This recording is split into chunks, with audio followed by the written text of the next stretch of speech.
lovelies, and welcome to another video. For all of you who've been following for a while, you are for sure well familiar with this background, and I feel so happy to be talking to you again from back here. Even though it's not going to be for a long time, it's still very nice to kind of be in the cozy environment, one where, you know, I would have a cup of something in my hand and speak to you about whatever the topic was, my usual unboxings, hauls or Q&As, just the general talks, vlogmases. I mean, how many vlogmases we've done from like every morning waking up from this bed and going to sleep here as well. I feel like us, you and I, we've been through a lot over the past few years, and I'm so lucky because I have it all documented here. Somehow, like today, I wanted to see the day when my sister gave birth. And I went back looking at that vlog because it was during Vlogmas, and then, you know, when I want to remember a certain trip or how I felt at the time, I go back and watch a video, which is basically one of the biggest perks of having a YouTube channel. You literally get an online diary of everything, and if you go back and you watch it and you see like, oh look, here I had black hair, here I was like almost blonde, here I used to, I don't know, like I was growing out fringe or whatever, and here I felt like this, here I was in love, here I was heartbroken, here I was nervous or anxious or excited.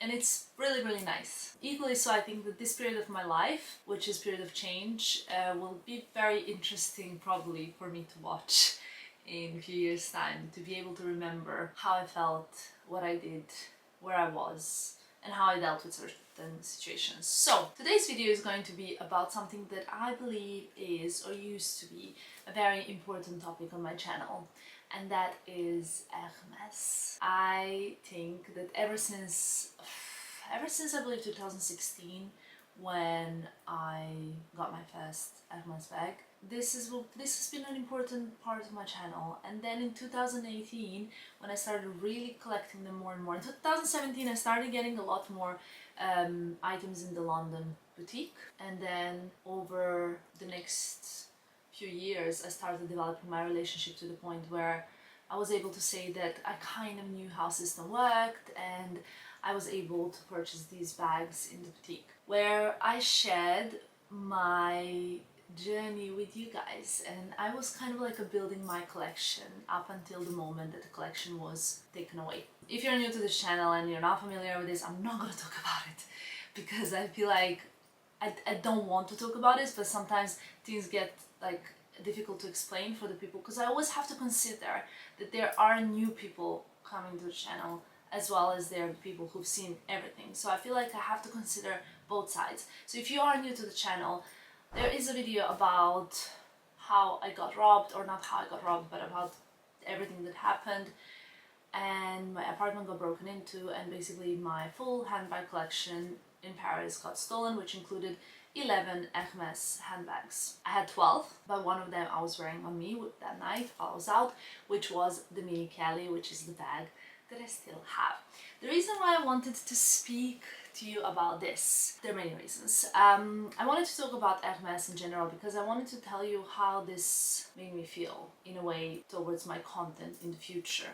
So first thing that I think is quite important to mention is that this doesn't change how I feel about Hermes. I will still love, wear and appreciate my bags. Ever since it happened, how it all happened, you know, after the time you're thinking, okay, wow, I missed this bag and I never really wore it, and it's really strange that I really missed this bag, like for example. So just to kind of fill you in a little bit, I had a lot of different sizes in my collection. I had Birkins 25, 30, 35, Kelly 25, 28, and the Mini. I had the 3 Constance bags, size 18.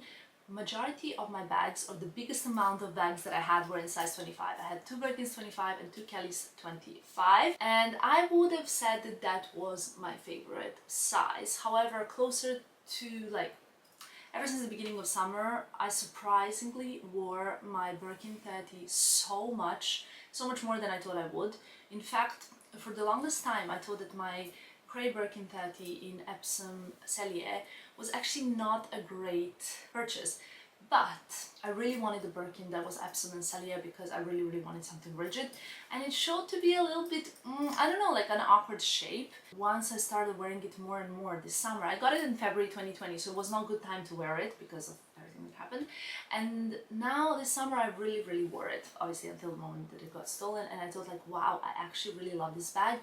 And all of my sales associates confirmed with me that to get a Birkin Cellier, it's quite rare, they're not that common. So I really enjoyed it, and I was like, okay, I really love it. But once I lost my collection, the one bag that I missed the most was really the most shocking one to me. And it was the Birkin 35 one that I had in Geranium, in Clemence to Tourbillon. I don't know, even like my French is like terrible. And this is the bag that I miss the most because I wanted to, like, I was traveling right away, and it was a bag that fits so much, and it's such a perfect tote bag for me. Besides that, I also missed a lot my 28 Black Kelly, which was like the new one, and that was kind of it. And then when I asked myself what I want to do for my future collection and how I'm gonna do this again, I understood that I'm gonna do everything differently to how I did before. Even though I thought and I think that my collection was flawless. I had a blue, you know, a red, a pink, a violet, I had the neutrals, black, beige, white. I pretty much had a bit of everything, and I really loved my collection. I thought it was perfect because it was colorful, but then it had neutrals as well. And that was quite my style. It still is quite my style. I wouldn't change anything if I could do it again, but since I'm starting from zero now, or just with a mini Kelly, I wanted to do it differently. I just wanted to do it differently for the reason of I don't want this to remind me of something that I had before, and I don't want it to seem like, I don't know, I don't want it to seem like I'm repeating things that I had before. Does that make sense? I'm not sure. But one thing is definite. When all of this happened, I felt like, actually, you know what? I'm not at zero because I know the system very well. I know people at the shop. I have built relationships over the years, and so far I've shopped in boutiques in London, Milan, Padua, Capri, Paris of course, and I am familiar with how it works. To kind of not talk more, I guess you can understand that I got something in the Capri boutique while I was there, and that is what I'm gonna show you today. But before I unbox what's in here, I also wanted to say that I decided that I will now build my new Hermes collection a little bit differently. I will at first focus on the basics that I personally need, and will then go for those colors that I feel are brighter, but I already know exactly which ones they are, and I'm very excited for that. I know exactly what I want to go for. I have my like exact kind of list of the things that I feel like I need. I cannot wait to share that with you. But like I said, for a start, I want to kind of cover some holes that I feel like I have in my wardrobe, and to get some things that I feel are necessary.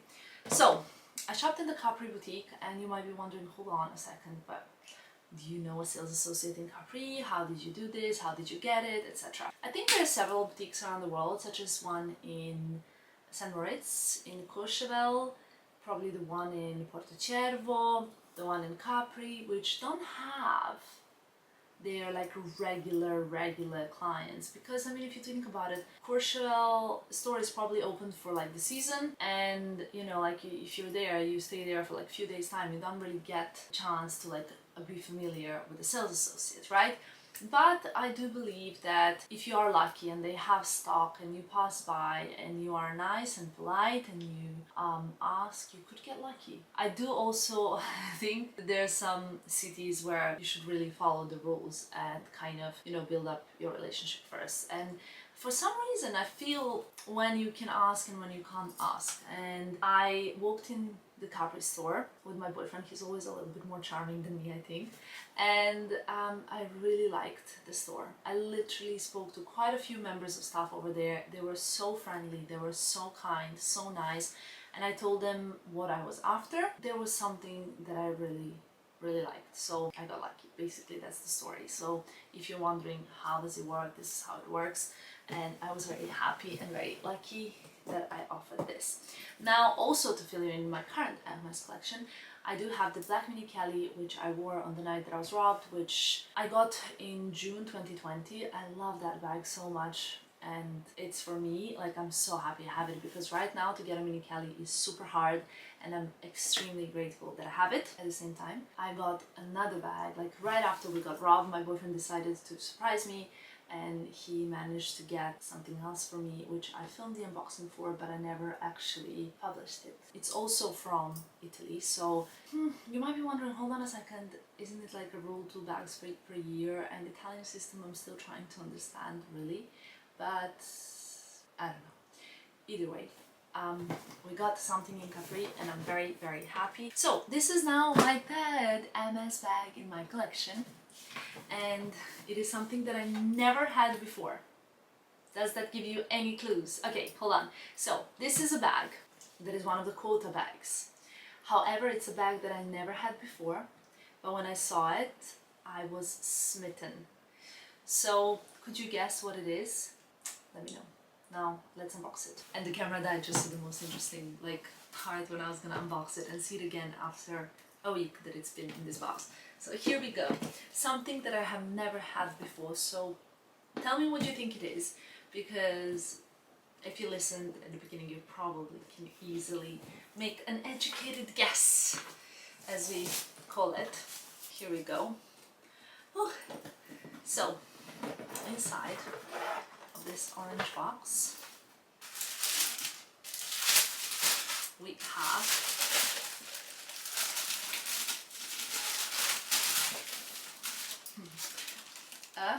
wow, it's so beautiful, the color. I just had a peek. Okay, what do you think it is? Look at it. It is something that I never had, and it's the most stunning, if you ask me. Kelly in color 32, and this is Mykonos blue. Now this blue color, if you ask me, is probably one of the prettiest blue colors ever. And when I first saw this bag, I was like, oh, it's a Kelly 28. However, no, it's a Kelly 32. But since all of my Kellys 28 were Cellier Epsom, and this is a Reton, they looked much bigger. Or I would think that the Epsom and Cellier, the Cellier Kelly in general looks quite boxier because the seams are outwards. If you don't know the difference, basically Cellier Kelly is harsher, it's more rigid, it's made of a hard leather that doesn't really bend easily, whereas this is actually Clemence, so it's the same leather that was off my Birkin 35, the red one. Now this leather is known to be a little bit heavier if you ask Hermes connoisseurs, and for me, I haven't actually noticed that. I've just noticed that it's a little bit softer, but they say that it is more durable. What I wanted to say though about this one is that I really love it for everyday handbag, and that is something that I desperately need. I'm gonna attach the strap immediately. It's something that I desperately need because I actually am currently mostly wearing my Bottega Jodi, the large size. Mostly wearing the Jodi in the large Jodi bag. I'll insert the picture here in case you don't know what I'm talking about. I'm mostly wearing that bag because it's soft but large enough, it fits enough stuff for me, and I really, really like it. But then it's not something that I want to wear every single day, and when I saw this bag, it was a big love.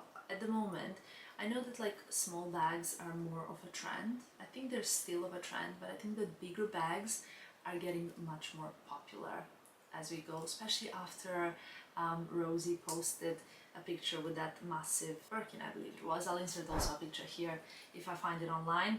I remember that all of my sales associates told me that people were going crazy for bigger bags again. And yeah, with that, I was thinking, you know what? I really want to have pieces that I have not had before. I do not want to have something that looks like what I had before. So I don't want to I mean, of course I will be getting more of like, you know, Kellys and Birkins 25 and 30 and etc. But I wanted to have something that I didn't have before, and something that I can wear, for example, with a pair of jeans, white t-shirt, slides, and when I'm traveling, this will be all I need because I can put inside enough. Last time I traveled with my Kelly 25 Blue Brom, and I remember getting quite frustrated with it by the end of the trip because it was a bad idea, and I was only going for 2 days. I didn't want to carry a lot, I wanted to just have a handbag, but it did not fit as much as I needed it to fit as a handbag. And then at one point I traveled with the Kelly 25, which was Return Capucine, and I remember thinking, okay, this one fits more, but it's a bit, it loses the shape a little bit more. However, I think this will be perfect because it will fit all I need, but it will still kind of, you know, be casual. And that is something that I really like about this bag. The casual vibe of the blue with the palladium hardware, of this like leather, which is a little bit grainy. And I don't know, for me this bag is just super effortlessly cool, because at the end of the day, I was also offered, I believe it was 2 weeks ago now, yeah, I was offered a stunning pink Constance, which was a Constance 18, and on the clasp that it closes, I regret so much not taking a picture of it, but I'll try and Google it and I'll find it. The clasp was made of crocodile leather. It was really beautiful, but pink, like hot pink, is just not my color. I find it that my face is quite girly, and if I'm wearing hot pink, it ends up looking like not my style at all, because I like to wear oversized clothes, I like to wear a bit of like loose baggy jeans. I don't like to be dressed anymore. I used to, but not anymore, in like these girly vibes, and it's just not me anymore. So for me this hot pink Constance was really beautiful, but it was just not me at all, even though it's such a big trend, that bag in particular, and even though I know that, you know, like people would love it, I had to say no to it. And when I saw this, I was like, this is it, this is me now. So you can imagine me in my oversized baggy jeans, white t-shirt, blazer, with this over here, you know, like wearing it around the city, putting this on a chair when I'm having lunch with my friends, kind of carrying it every single day, having my agenda inside, all of the things that I need. And when I got it, I also put in Italy a wish list for another item, which is also a bigger bag. So that's it. I guess my collection is going in a little bit different direction. Let me know what you think about this bag. I really love it, and let me know which direction you would go if you were in my shoes. But I hope you're never in my shoes, because nobody wants that. However, you know, I'm excited to rebuild and to start again, and I'm excited to wear this bag already tomorrow, because one thing that I've learned, and one thing that I always knew but that I'm gonna push even more, is that people are to be loved, things are to be used, not the other way around. So I'm gonna start with using my new bag from tomorrow, and I will see you very, very soon. Bye guys!